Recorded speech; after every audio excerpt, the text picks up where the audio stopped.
Ah, truly fascinating. Ah, hello there, everybody. I was just brushing up on my devil fruit lore while reading my devil fruit encyclopedia, also doubling as a compendium of Christmas tales. You know, it's best of both worlds, really. So yes, greetings. Today we are going to be discussing the deep and mysterious and desirable origins of devil fruits. This will be massive spoilers for chapter 1069, nice, of One Piece onwards, so if you don't, want to know anything more about devil fruits, I would highly, highly suggest stopping right now. Or we could just, read Christmas stories. I could just sit here and read Charles Dickens' A Christmas Carol. Marley was dead. Oh, spoilers for the Christmas Carol. Come on. Literally opened up the story with the character being dead. All right, anyway. Yeah. All right, so last chapter of One Piece, right? We found out how devil fruits are brought into existence. We still don't know every little detail about it, but human desire is the major factor. Whenever humans desire certain things, devil fruits are then brought into existence as a physical manifestation of those desires, okay? So the first thing I want to talk about right here before we move on is the idea of there being gods in One Piece, all right? So let me just ask you that right out of the gate. Would you be okay if Oda went that direction with the plot? With there being actual, like, a pantheon of gods, or maybe not even a pantheon, but maybe, like, there's, like, two gods that are, like, opposition of each other, right? And it's just, like, one god is the god of desire, and then there's devil fruits, and then there's another god, which is, like, the, like, mother sea, the mother of all of the oceans, okay? And she opposes the devil fruits, right? And we basically boil down the story to this idea of clash of gods happening in the background, whereas the actual story is more of just like the characters carrying out the will of those gods, or a representation of those gods in some way, in some form. I think over the years, just because of how mysterious devil fruits have been, and we don't know a lot about them, I think a lot of people arrive at the conclusion that, like, gods have to be involved here. I mean, the literal name of the fruits are devil fruits, all right? So gods, devils, whatever. Some kind of, like, mythological beings that exist, in, like, some kind of meta-reality beyond the planet. They can bend reality to their will, maybe creation gods, destruction gods, or devils, or something like that. So the idea is maybe they had to have been gods in order to create devil fruits, okay? There is an interesting line that Vegapunk says in the chapter, though, chapter 1069, that I'm thinking might actually lend to where Oda's going with the whole god angle. And that is, he's not going to address it in that capacity.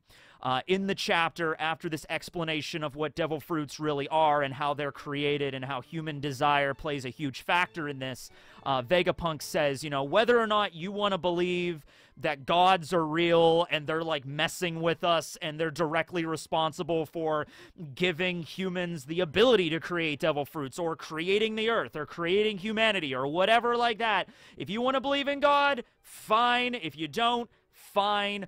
Vegapunk is only interested in this wondrous world that he lives in, and he wants to study it as much as possible with science, okay? So that's Vegapunk's perspective, but you could also see Oda kind of, like, speaking through Vegapunk in that particular instance, where it's like, okay, I'm finally explaining what devil fruits are to the readers of One Piece. This has been a mystery that's been around for literally a quarter of a century. My God, it really has been that long. And so Oda's like, you know what? If you want to think that there's gods at play here in the One Piece story, I'm not really going to address that. It's up for debate. I'm not going to go there. The point is dealing with the effects of the story. So rather more of like, okay, they're in the effect rather than the cause of what's going on here. Human desire creates devil fruits. That might very well be the beginning and end of how Oda explains this. If you want to say that there's a god somewhere that gives the human beings the capacity to create fruits through their desire, or it's some mechanism the god put in place, if you want to think that, that's fine. if you just want to go with the idea that there are no gods or deities of that kind of, scale in the One Piece world, and that's just something that, like, just normal humans are capable of, just like, obviously, it's fiction, it's a manga, so, like, in our world, obviously, desire does not create magical fruits that give you superpowers, but in the One Piece world, it is. It could just literally be that. And, it does actually kind of go in that direction when you think about it, because, just look at hockey. A lot of people brought up hockey in the review, and I forgot to even really address that, where it's like hockey literally means your will. And then you have will, and then you have desire, both aspects of being a human. All right, if you boil it all down, really, we're just bags of desire and willpower. That's basically it, right? And so Oda might be taking that to the next level, where he's just like, no, desire is not just this kind of abstract thing like it is in our world, like a concept of desire or the concept of your willpower. No, in this fictional world of One Piece, desire and will are like tangible, basically almost like the magic system of the One Piece world. Just like how there's magic systems like, aura and nen in Hunter x Hunter, chakra in Naruto. It's desire and will in the One Piece world. It's just a little bit more esoteric. It's just a little bit more harder to grasp. There's not like a firm way to break it down like nen in Hunter x Hunter, where it has all the categories and everything like that.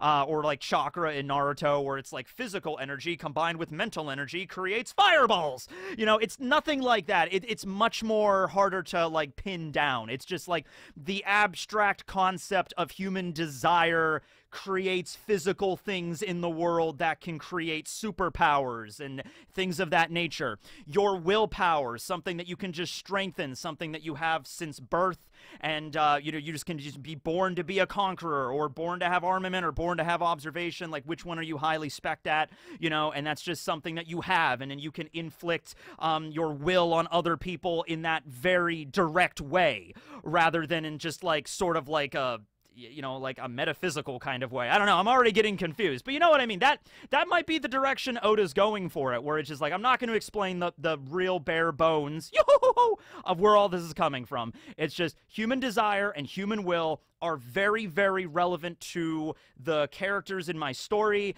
and this is the result of that, okay?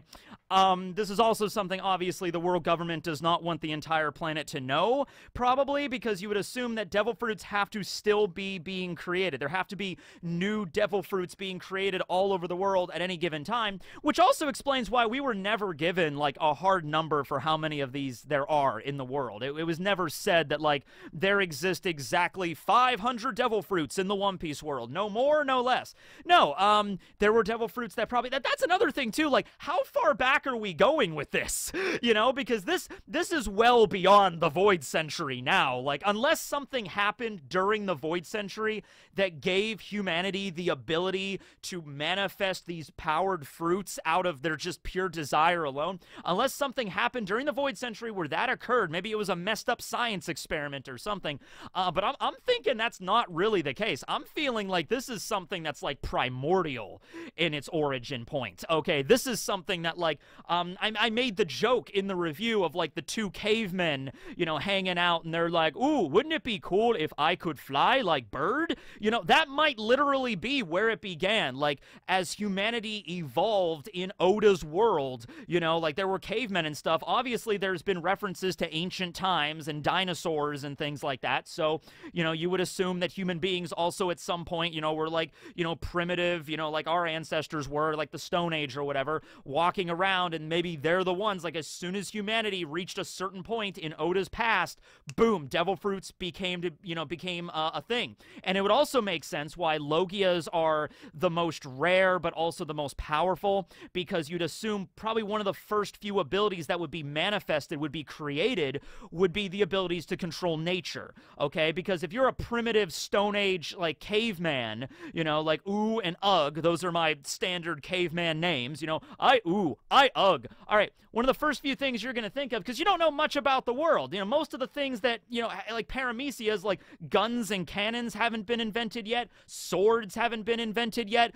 toys haven't been invented yet, like with Sugar's Hobby no Mi. So all of those abilities don't exist yet, but you know what does exist? Lightning. Lightning exists, and it was probably scary as hell.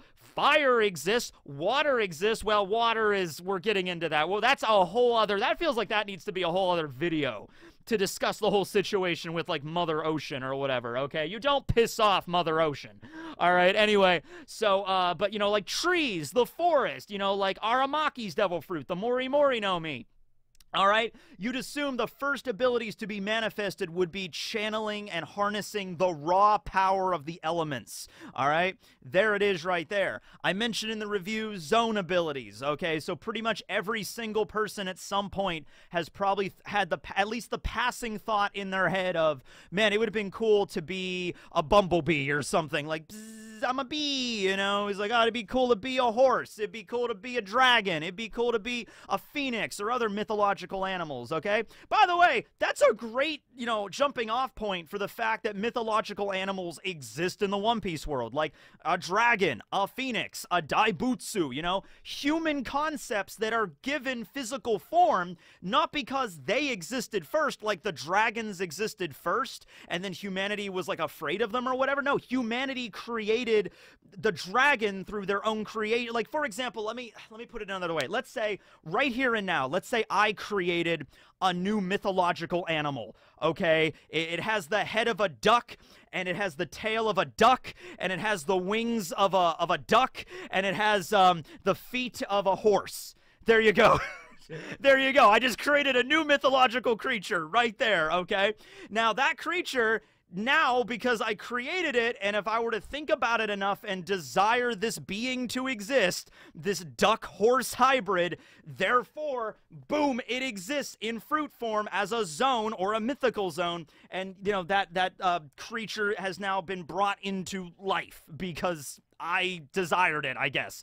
You know what I mean? Like, that I guess is the concept. Like, you know, in the past, in the One Piece world, people depicted dragons as these fearsome beings, just like they did in our world, except over the years, people just envisioning dragons, maybe desiring dragons, wanting to be a dragon, or, you know, wanting dragons to be real, brought dragons, or at least more specifically, Kaido's Ua Ua no Mi model Azure Dragon into existence. There it is right there, okay? So, there's that. But then those were, like, the earlier devil fruits that were created. Probably Logias and Zones came first. And then all the other wacky abilities came later, okay? As human technology improved, when swords were first created, when somebody, you know, created a katana, you know, the katana came first, and then it was the human desire to, like, man, it would be cool if I was a katana, if my body could turn into a katana. Boom. That's where Mr. One Daz Bones' Supa Supa no Mi came from, the Dice fruit, literally turning into a bladed weapon, okay? So it's kind of a flip of it, you know, where it's not like the concept created the item, it's the item created the concept kind of a thing. Does that make sense? Maybe, I don't know. Does that make sense? I don't know, is probably going to be a running theme. It's going to be a catchphrase on the channel for a while now, so just keep that in mind, all right? You know, I brought up in the review, and I saw a lot of people mentioning it, like, the jacket fruit. Like, it's like at some point in the past, somebody somewhere had to imagine, or had to desire, I should say, I want to be a jacket. I just really want to be a jacket, and then boom, the jacket fruit was created. And we know that when these devil fruits are created, they can't be destroyed, and that's also something that Vegapunk says in the chapter. He says, you know, desire always wins out. Desire will always persist. It doesn't matter if the government tries to remove all traces of a certain power or a certain devil fruit. The desires of these people that came before us always persist in the form of devil fruits. Alongside poneglyphs, devil fruits are probably the best relic of the past of the One Piece world, because you can't get rid of them, right? And so back in the day, what I'm thinking now is that the sun god Nika did not exist prior to devil fruits, or did not exist as some kind of creator god, like a literal sun god way back in the day. Like, sun god Nika created the sun and created the solar system and created humans. Nothing like that. No, sun god Nika was created by humans out of the desire desire of humans, specifically the slaves under the control of the government way back in the day, for freedom and hope and joy and to laugh again and to bring about smiles. And boom, they literally created the concept of sun god Nika in the form of a devil fruit. So that already answers another question I had, whereas like, okay, you know, if there's a devil fruit that's the Hito Hito no Mi model sun god Nika, does that therefore imply that there's an actual sun god Nika who was like, has their powers copied or transferred into a fruit? No, it's all in the fruit. The fruit is sun god Nika. Or rather, whoever has the power of the fruit, which would be Luffy right now, becomes the next sun god, all right? So there you go. Dragons probably didn't actually exist. It was probably just, you know, well, dragons didn't exist originally, but through the desires of humans, created devil fruits that have dragons. There might be other devil fruits that have the power of dragons, too. You know, there might have been a lot more dragon fruits out there. Maybe that's what... Oh, I just thought of something. What if it's... There was a bunch of different dragon fruits, because Kaido only had the Azure Dragon model, like the Chinese kind of dragon, like the Shenron kind of dragon, like from Dragon Ball, okay? But there's a bunch of different kinds of dragons. There's like Western dragons and all that stuff. Go pick up if you're a fan of D&D, go pick up like Fizzbon's Dragon Directory or whatever like that. You know, it's like there's a bunch of different kinds of dragons out there. The Ua Ua no Mi model Azure Dragon was apparently found on God Valley by Big Mom and then given to Kaido to save his life. What if God Valley was where the Tenryubito hoarded all of their dragon fruits? Like there was like a vault with all the dragon fruits there, and maybe something happened, the island sunk, the fruits were lost, you know, not destroyed, because that's kind of, you know, they can't really be destroyed, but, you know, they're lost or locked away somewhere where the government can't find them, can't locate them, can't gain access to them, and so the only dragon fruit remaining would have been Kaido's, which is why the government was so interested in Vegapunk getting Kaido's lineage factor and then creating dragons on Punk Hazard, like we see, you know? Like that. So maybe the Tenryubito, I was thinking about this a little bit too, Game of Thronesy, you know, where it's like maybe the Tenryubito way back in the day each had a dragon that they would ride on, like Viserion, come with me, you know, like nothing like that. No. What if it was like each of the Tenryubito back in the day had a dragon fruit, had a different kind of dragon fruit? All right, so the Tenryubito were literally celestial dragons, okay? And then something happened at God Valley where all the users of the dragon fruits were killed, their fruits got reincarnated, but then the fruits themselves were locked away and lost, and so they don't have access to them anymore except for Kaido's, which was the one dragon fruit that got out, and now Momonosuke's fruit, which is also a copy of that, okay? But there might be other dragon fruits on God Valley somewhere, okay? Okay, what else? I mean, there's a lot else. Okay, this is getting really metaphysical, so try to bear with me on this, okay? So, all right. Let's say gods don't exist in One Piece in that way, all right? But here's the other issue with that, though. So the way Vegapunk described it is that through human desire, they created the devil fruits, which each represent a different path of evolution. You know, like a path of evolution where humans become dragons, a path of evolution where humans are leopards, a path of evolution where humans can turn into guns, or all the different wacky paramecia abilities, like branching off. Imagine one straight line of evolution, you know, and I love evolution on the same path that we're on right now. I know it's not a straight line. It branches out all over. That's kind of the whole point of evolution. But you know what I mean? Like, it's evolution in our world the way it's working right now, okay? And then devil fruits come into the picture, which kind of deviates into even more branches, into the supernatural, into superpowers. Kind of a little bit like the quirks in My Hero Academia, okay? They kind of change everything, right? So human beings create these things, and then you have Mother Ocean, who represents nature, or maybe nature itself. Maybe not even Vegapunk was referring to Mother Nature as like the goddess of nature or the goddess of the ocean. Maybe Vegapunk was just literally referring to nature itself as a concept.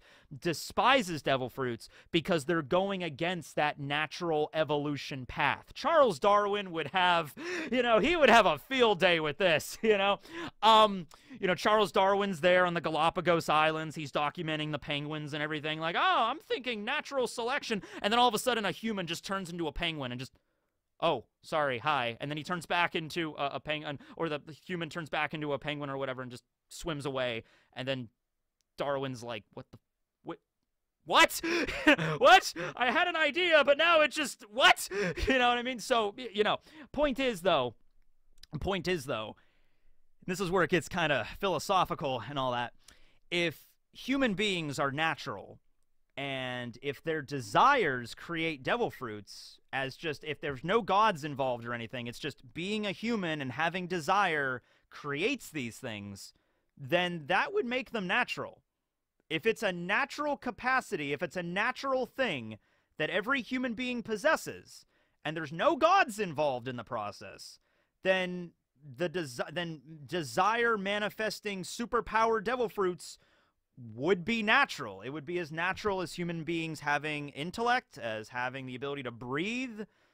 It's just another way human beings would interact with the world. Does this also apply to animals? Like, do animals have the ability to desire stuff that creates devil fruits? Maybe, I don't know. Because there are some very intelligent animals in the One Piece world as well. Like, the Kung Fu Dugongs seem pretty intelligent. The Loppins seemed fairly intelligent. If they could desire something, would they be able to create devil fruits, or is it a strictly human thing? You know? So, for Vegapunk to say, you know, devil fruits are not natural, that's why nature despises them, which is why they all sink in the ocean. It's like, okay, but if humans evolved with the ability to create fruits through their own desire, that would be natural, and therefore, then you sort of, in order to make this make sense, you have to kind of get gods involved at that point. You have to get, like, these metaphysical beings involved that, like, I am the god of humanity, and I will give them the ability to create superpowers to deviate evolution in all these wacky directions. And then you have Mother Ocean over here who's like, oh, hell no! You know, I will not allow humanity to deviate and become weird, you know, furry amalgams, you know, with the zone fruits and the ability to control fire and the ability to turn into jackets. That is unnatural. I will despise this. I will fight back against you. And then you have, like, two gods fighting over, like, humanity or something. Yeah, it's weird. It's weird, right? Yeah. Oh, my God, Oda. I'll be honest with you, though. You know what I'm really happy about? I'm really happy, because I've seen this before in other manga. I've seen this before where, when there's a big mystery in the story, you get to the end, and it's just kind of explained, like, really quick. Like, that happened in Dr. Stone. Like, basically, like, there's a big mystery throughout Dr. Stone, and I'm not going to spoil what the mystery, like, what the resolution to it is, but the resolution is quick. The resolution is, like, the big mystery. Like, imagine we have this big mystery of devil fruits and everything about them, and imagine we learn every single detail about devil fruits. Every question is answered in 1 or 2 chapters. Like, every single question. To the point where they're not a mystery anymore. That'd be weird, right? At least the way Oda is doing this is it's like, okay, I'm going to drop a pretty big lore dump on you of what devil fruits are, but there's still a lot of unanswered questions here. A lot of them.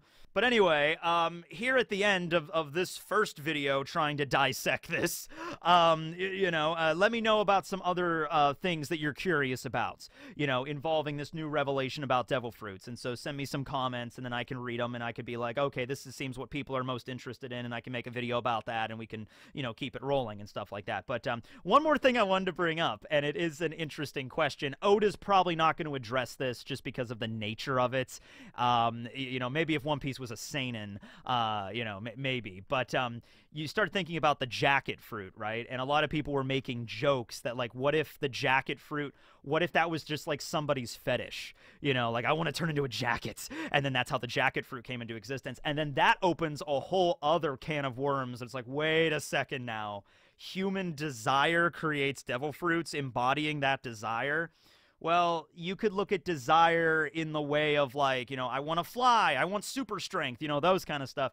But then you start kind of getting into the realm of, like, human fetishes, and then it's like, oh, wait, oh, there could be a whole other subset of devil fruits. No, that's when gods do get involved. Like, there is an ultimate deity in the One Piece world that's up there, and you know, this god is just like, all right, jacket fruit, I'll allow that one.